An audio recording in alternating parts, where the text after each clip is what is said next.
Okay. Okay, are you ready for me? Yep. Okay. We're live. All right. Do I need to hit present? Does that matter? I can see you. Yep. Okay. So we are at the state contest in Huntsville at Sam Houston State University. This is the agricultural issues team. Their debate is whether or not our school should introduce another hive to our existing hard hat apiary that we have on campus.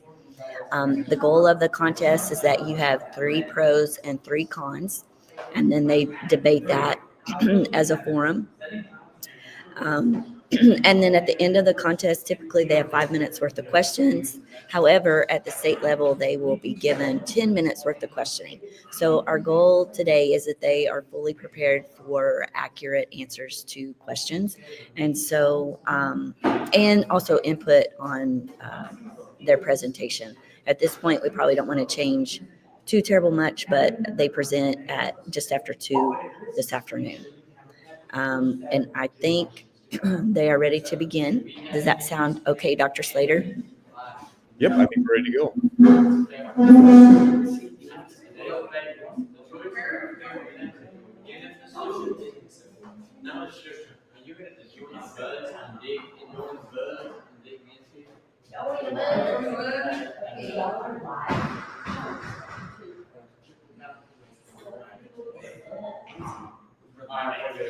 Okay.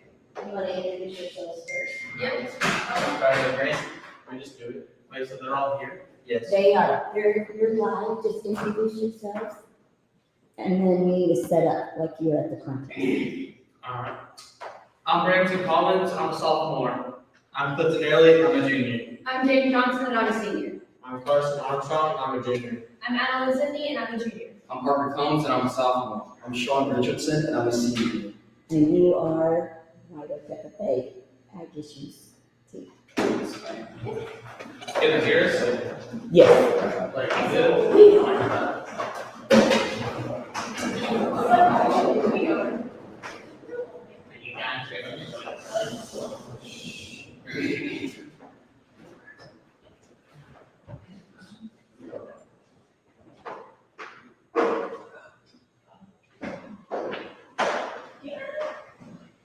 Have you guys heard about all the baby hives up at the White Oak Apiary?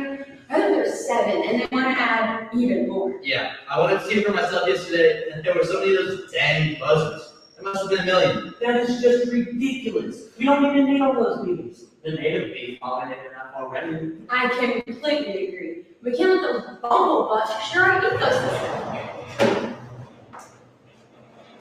Whoa. What do you think? Y'all are doing? We're putting in a new hive. There are more students on the White Oak beekeeping team than ever. We have students who come in. No, you can't. Hold my number. 7 hives is plenty. You honeybees are ruining the environment. Hey guys, whoa. What is going on here? We're gonna do a hive. Ladies, calm down. Did you forget we have guests? Put on your positive professional pants and let's get this show on the road.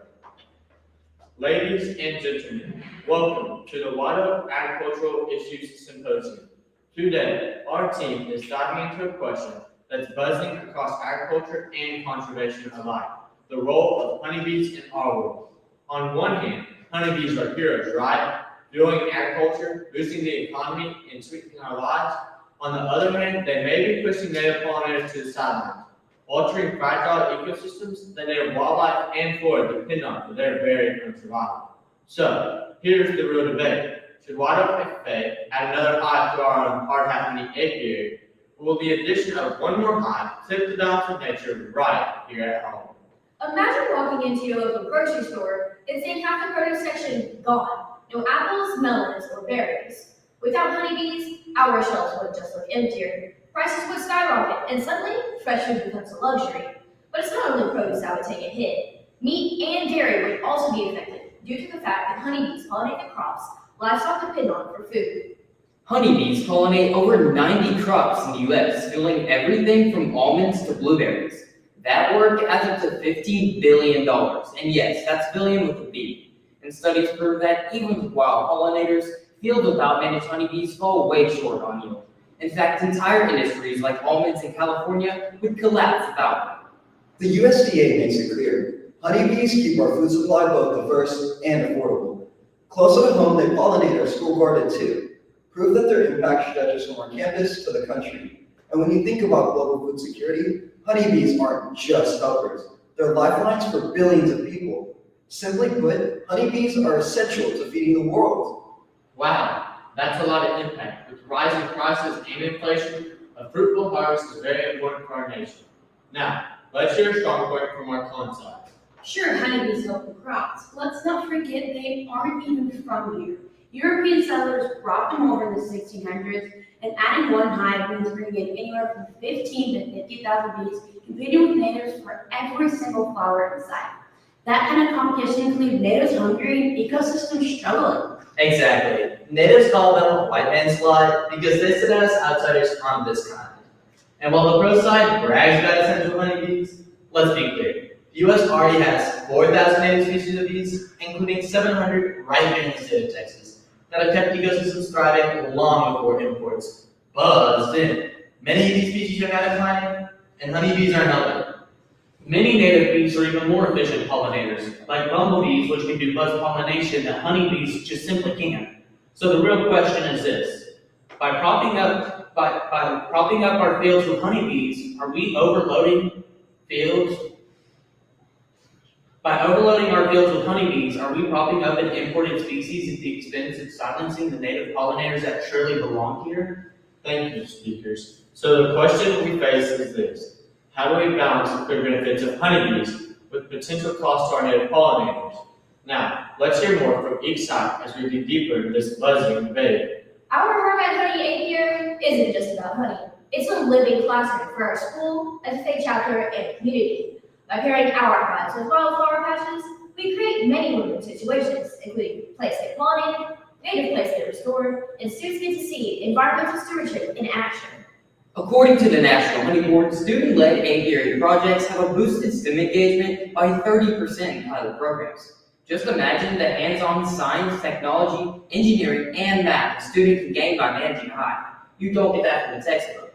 And those lessons stick with them long after high school, shaping careers, families, and communities. And don't overlook the leadership side. Running an apiary teaches patience, responsibility, and business management.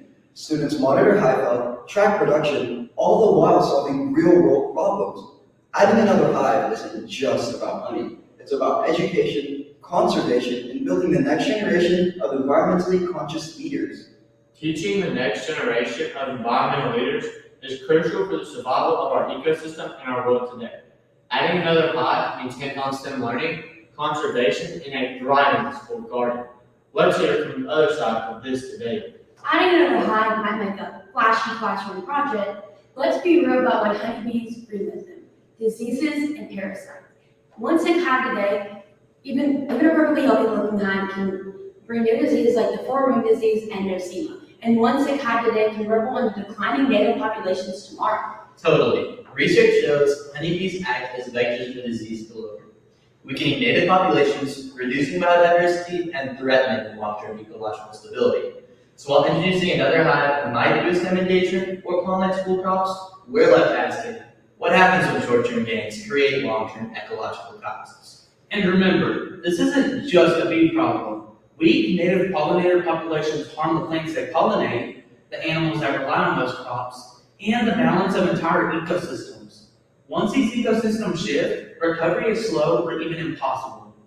Adding another hive could inspire the next generation of environmental leaders or could put hundreds of native pollinators at risk. The question is buzzing loud. Which path should we take? Honeybees give us more than just pollination. They produce honey, beeswax, and propolis, fueling industries from food to skincare. These products generate nearly $300 million a year for U.S. economy annually. That's no pocket change, that's a powerhouse built upon bees. And honey isn't just delicious, it drives domestic sales and exports that support beekeepers, food processors, and retailers. Beeswax adds even more value, showing up in cosmetics, candles, and even eco-friendly fruit wraps, proving these literally power a sustainable market. And don't overlook propolis. a resin bees use to protect their hives that humans now use in supplements, remedies, and skincare. Beyond the profits, these products tie our students to lessons in biology, business, and entrepreneurship. An apiary doesn't just make honey, it creates opportunities. Whoa, hold on a second. Y'all are telling us that honeybees are economic superheroes? What about the native bees that don't get you a paycheck? Are we supposed to ignore them just because they don't trap near your wax? And let's be honest, if you're counting dollars, then you better count the costs. Every new hive risks swiping up hundreds of native pollinators that actually keep ecosystems alive. Now that's a bill we can't afford to ignore. All right, team, let's hit the pause button for a second. Passion is buzzing, and that's great. But everyone deserves a chance to state their points without interruptions. Now, back to our pro side. Thank you, Carson. Honeybees aren't just pollinators. They produce valuable goods, drive the economy, and play a key role in our school community. Every jar of honey or block of beeswax represents not just a product, but a story of sustainability, innovation, and the connection between agriculture and consumers. Adding another hive to the hard hat honey apiary doesn't just support pollination or STEM education. It connects students to real-world economic impact, sustainability, and entrepreneurship. Beyond pollination and products, students gain hands-on experience in biology, business, and leadership. Lessons no textbook can teach. They're not only studying pollinators, they're running projects, solving problems, and practicing leadership in ways that prepare them for college, careers, and community service. So the real question isn't just should we add another hive, it's how can we ignore the economic, educational, and ecological benefits of working with these incredible insects. Thank you. Jada, does your team have another fun point? We sure do, Carson. Native pollinators like bumblebees, butterflies, and other insects have delicate partnerships with the plants, and adding another hive on natural land isn't harmless fun. These non-natives can crash that party and disrupt plant pollinator networks. And that balance breaks the ripple effect spreads across the entire ecosystem, from wildflowers to the wildlife that depends on them. Honeybees are generalist foragers, visiting both native and invasive flowers.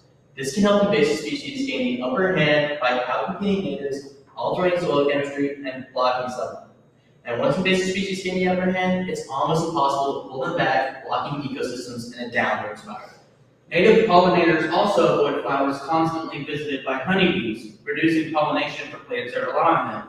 The result? Altered habitats, declining biodiversity, and long-term ecosystem impacts that are slow, sometimes impossible to reverse.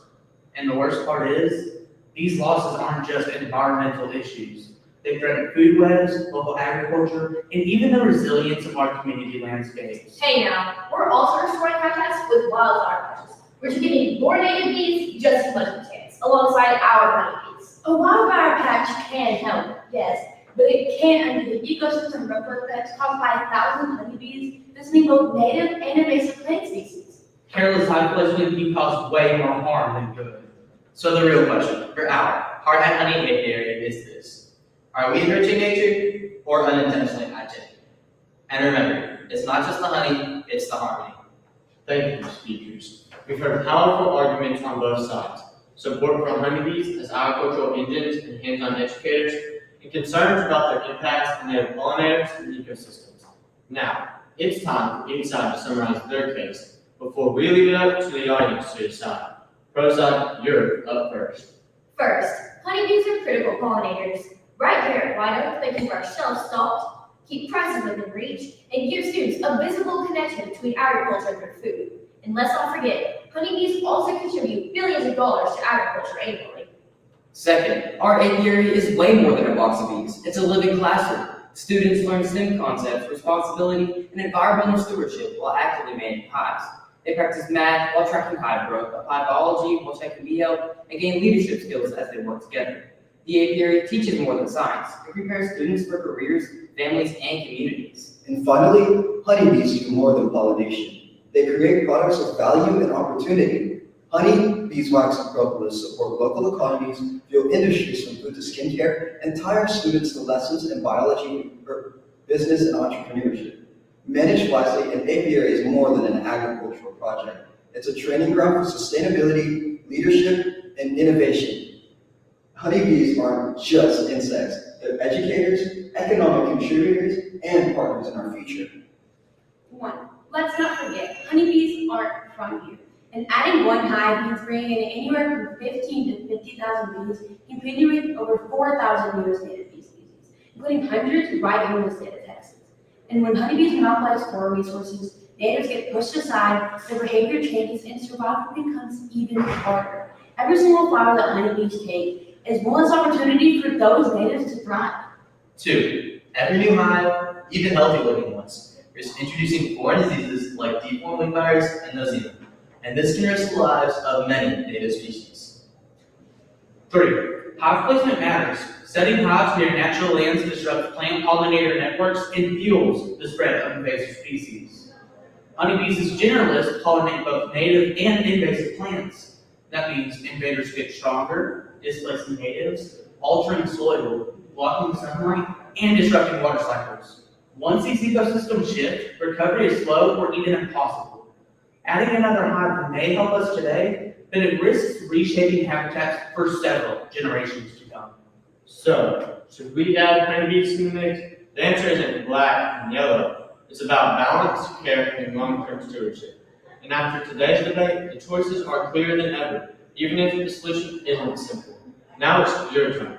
Are you ready to join the buzz and dig into, should White Oak FFA add another hive to our own hard hat honey apiary? Will that choice tip the balance of nature right here at home? Thank you. We now stand ready for questions.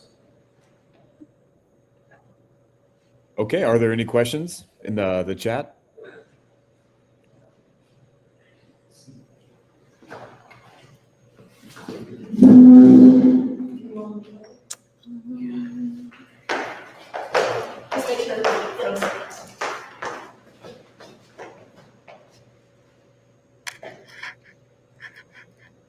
I don't see any.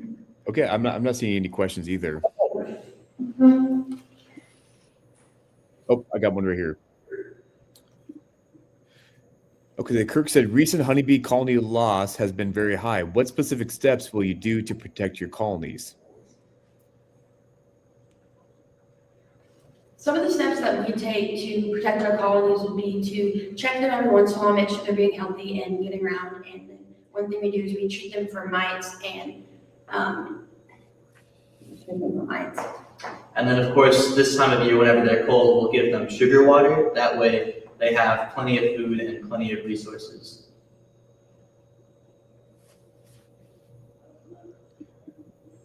Okay, Suzanne said, have you done any research or found any research that native bees are susceptible to varroa mites? To mites. To mites. Native bees. So like a bumblebee, are they susceptible to varroa mites? So yes, bumblebees are susceptible to mites. They're susceptible to a lot of diseases that honeybees and animals that aren't usually from that area. So bringing in mites, they are put at risk for mites. Well, and just to clarify, you mean they're not susceptible to the mites, but the viruses that they get transmitted from the mites to the native pollinators. Yes, sir. Okay, Freddie, to the anti-honeybee side, do you think we are beyond the point of no return? I think there's always a way to bring it back, but the like effects of it are pretty bad for the native bees. But there's always a way to bring it back by putting in those gardens and honeybee hotels like we're putting in our community garden. There's always a way to help the native bees, but the impact is pretty strong. And of course, it will never go back to how it was, but we can at least help it to get better. Okay, in 2009, a fossil of a native honeybee, Apis nearctica, was found in Nevada. Native pollinator group could change your thoughts on honeybee versus native pollinators. So, I mean, basically the question is, since they found this fossil that provides evidence that honeybees could potentially be native to North America, would that change, I guess, your thoughts on the native pollinator side?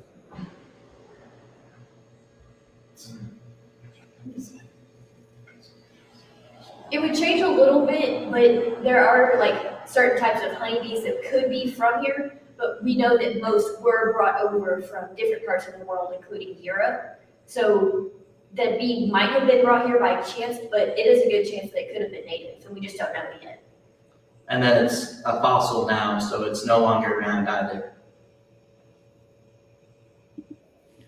Okay, Garrick, with honeybees being present for hundreds of years, do you think the ecological effect is already done and will require more hands-on management from beekeeper to repair?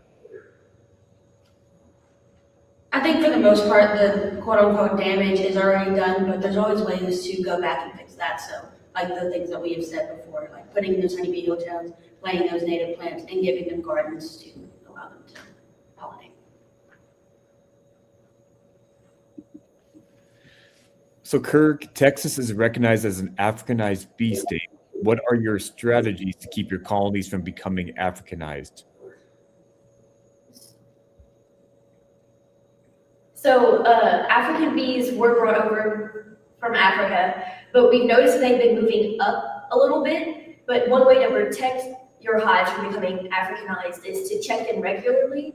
You can tell the difference between a lot of bees based off of size and color. So making sure that you weed out all of the non-hive bees is important to making sure that the African bees don't take over. You can also insert a new queen. Like, we tend to like the ones with Italian genetics because they are nicer and sweeter, and they're not quite as mean as bees that are Africanized. Okay, ProSide mentions all the benefits of maintaining a hive. Could we collect wax and or propolis from native bees?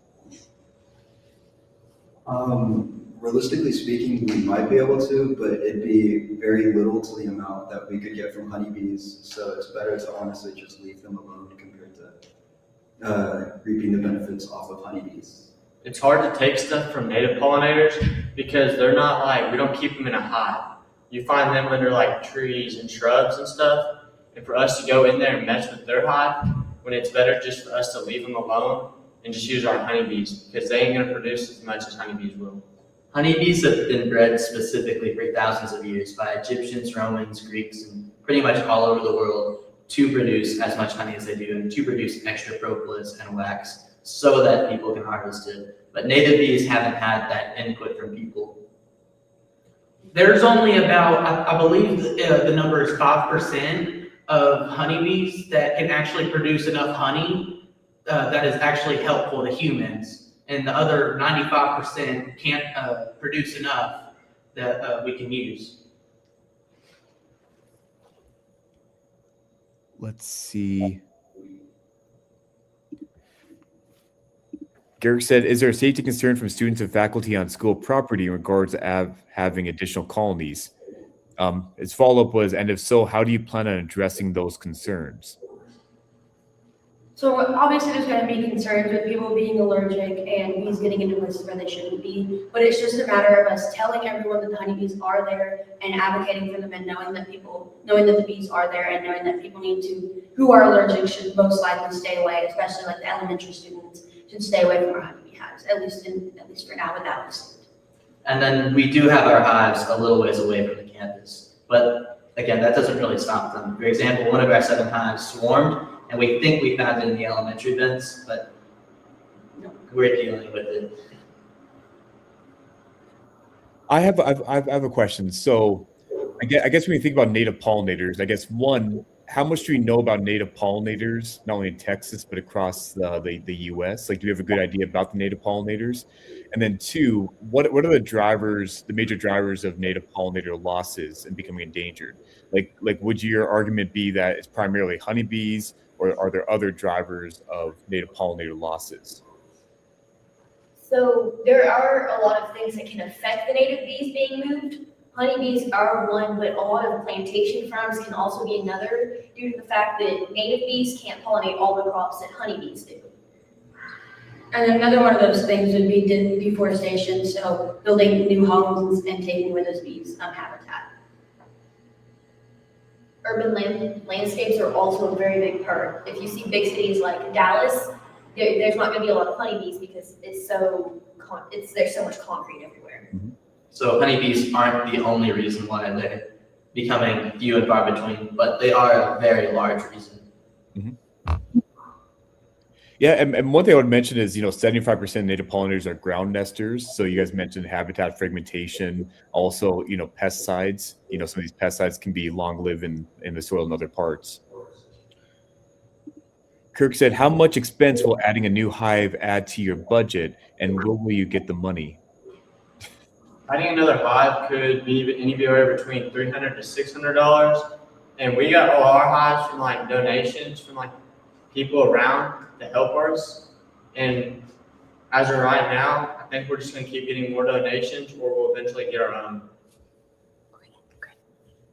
We have gotten a lot of our items through grant money from the foundation, Texas Foundation, National FFA. National FFA. So we got a lot of help from that grant, and then in the future, hopefully, we plan on getting more hives through grants and donations. Mm-hmm. So, I mean, really the majority of people listening to this or will listen to this are beekeepers. So, and a lot of beekeepers obviously have bees for different reasons, but maybe they also want to support the native pollinators. So practically, what could a beekeeper do to support native pollinators, other than just not having bees altogether? Some of the ways that beekeepers could help those natives would be leaving little logs and leaving things for the native bees to live in. And then they can also plant those gardens of native plants and make them separate from what the honeybees pollinate, and just kind of restoring the native area, and also including those honeybee hotels in where they live.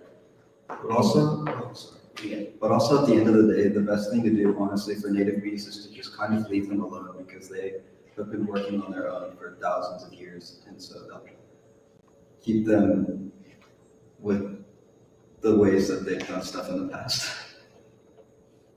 One of the best ways we can help honeybees is just to leave them alone, or native bees, my bad, native bees. But like we mentioned previously, during the winter, we can help them by bringing them sugar water, because they don't move much because it's cold outside. They just stay inside and buzz to warm up. So the best thing we can do is just leave them alone, and during the winter, bring them sugar water.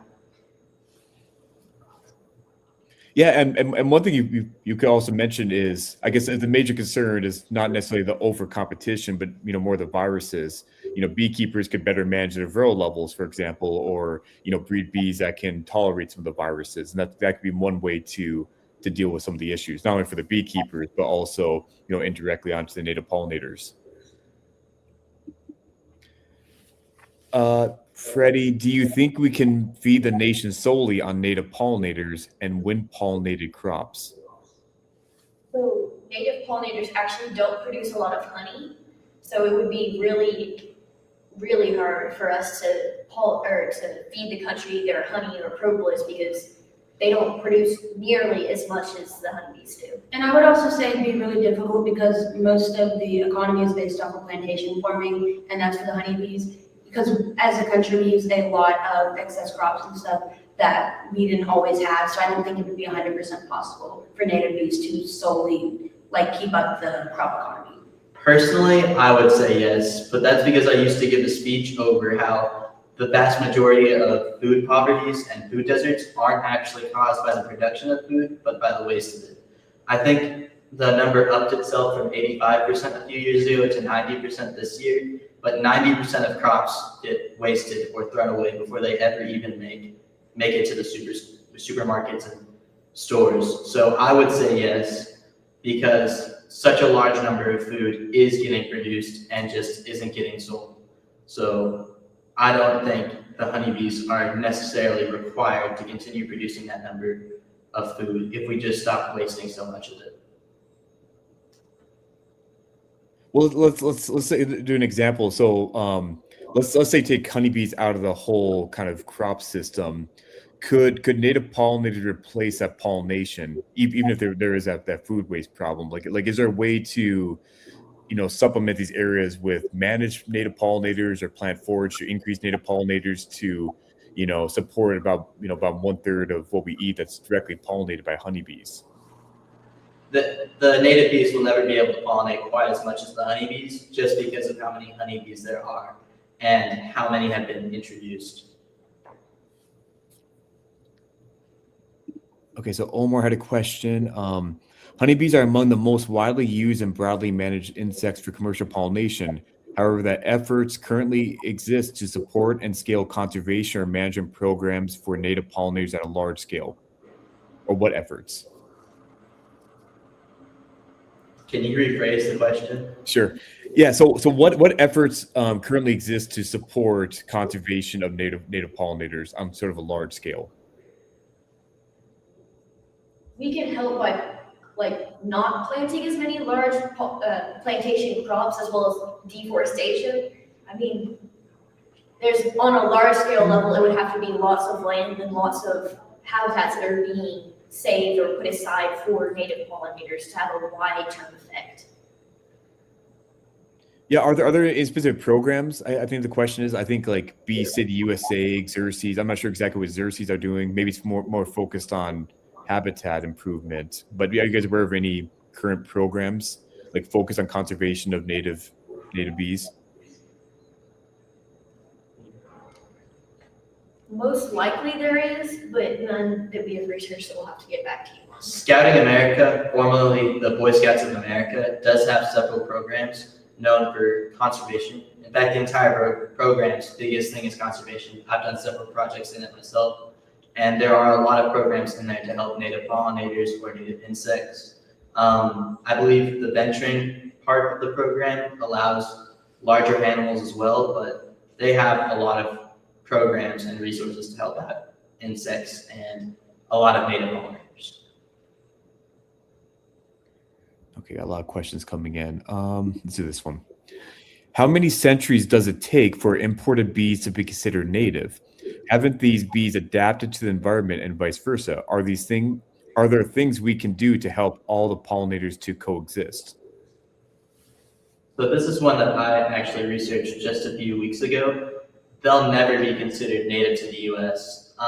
They were imported to Europe originally from Asia and Africa. So after thousands and thousands of years of being in Europe, they're considered native, but it's never supposed to be considered native to the US due to the fact that every honeybee or such a large number of honeybees are kept on farms and in personal hives, and they aren't really going out and making their own hives. Of course, there are a few, but they'll never be considered native.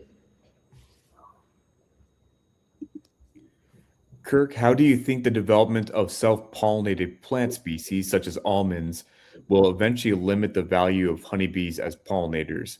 Yeah, so just a little context, the almond industry, they're trying to breed for an almond that self-pollinates, so there's a limited need for honeybees. And this could also be, used for other crops that really depend on honeybee pollination. I mean, that would of course bring the need for honeybees down, but I feel like since I don't think that'd be possible for every single crop, honeybees are still needed. That would also end up helping the natives in the long run because it would allow them to live more instead of the honeybees taking over their area. But that's just an assumption that we can make. That would be something that we would have to really pull back and actually scientifically check on due to the fact that it hasn't fully 100% happened yet. I think with the increased demand of honey for allergies and I don't think there would ever be a lack of right. I mean, there's always going to be that economic drive, and if anything, I feel like those health benefits for the honey. I feel like, you could correct me if I'm wrong, Dr. Slater, but that those are on the rise and a higher demand than ever. Mm-hmm. Even if it were self-pollinated crops, that we would still have demand for honey products. What do you think? I think so. I mean, especially here in Texas, people have bees for a lot of different reasons. Honey production is a really major part of it. And one reason we have so many more colonies in the US is because of pollination. I mean, that's why we have probably 1 million more colonies than we should have, is probably because of, commercial pollination. But there'll always be a demand for honey production. And even in Texas, we have that egg valuation. So property tax reasons, people have bees. So very important tax exemption. Yeah, forgot about that. Suzanne says Neuroa, which is a brand new product to treat varroa mites. It essentially sterilizes the female mites so they cannot lay eggs. If enough beekeepers, especially commercial beekeepers, were to use this product for their integrated pest management strategy, we may be able to lessen the effect of viruses caused by the mites. That I haven't heard of that product. That's amazing. Yeah, just got approved in Texas a few days ago, so it's a brand new treatment. But yeah, really kind of the point was, there isn't a lot of evidence for competition with bees. There's a little bit, but the biggest issue is definitely the viruses and pathogens that are transmitted to the native pollinators through the flower sources, right? So if beekeepers can better manage varroa mites, and I know a lot of them want to be treatment free and have beekeepers naturally adapt to the varroa mites and the viruses, but the biggest issue is, if you leave your bees untreated, that can have this offshoot effects like the native pollinators side mentioned, like the viruses that the native pollinators can't deal with. And what was that treatment called? Neuroa. So it's varroa with an N. Neuroa? Yep. Varroa mite is with the V. The treatment is Naroa with an N. Naroa.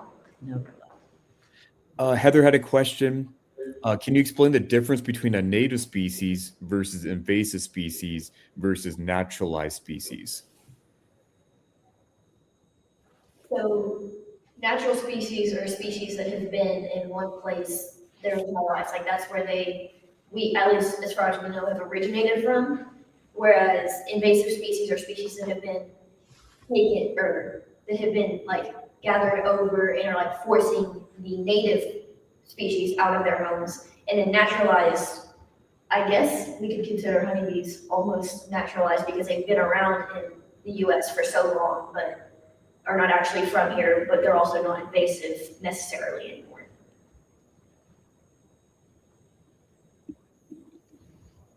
Okay, Garrick, how are the human-oriented issues like urban spread, deforestation, chemical use affecting honeybees versus pollinators or native pollinators? Like are they having a bigger effect on the native pollinators versus honeybees? A similar effect?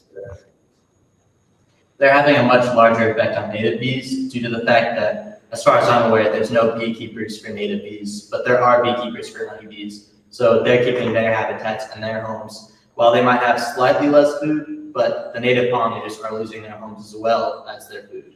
And pesticide use is definitely affecting honeybees more because they're the ones who are doing those plantation crops and pollinating those. So the pesticide is more affecting the honeybees, but everything else, like the naturalization and urbanization of areas, is affecting the native bees instead.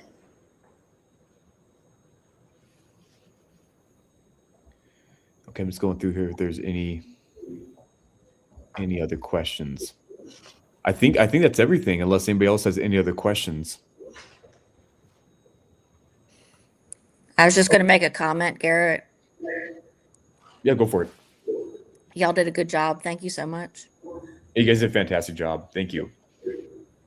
Thank y'all for listening. Thank you so much. Thank you. And thank you to everybody that joined. Well, perfect. Yeah.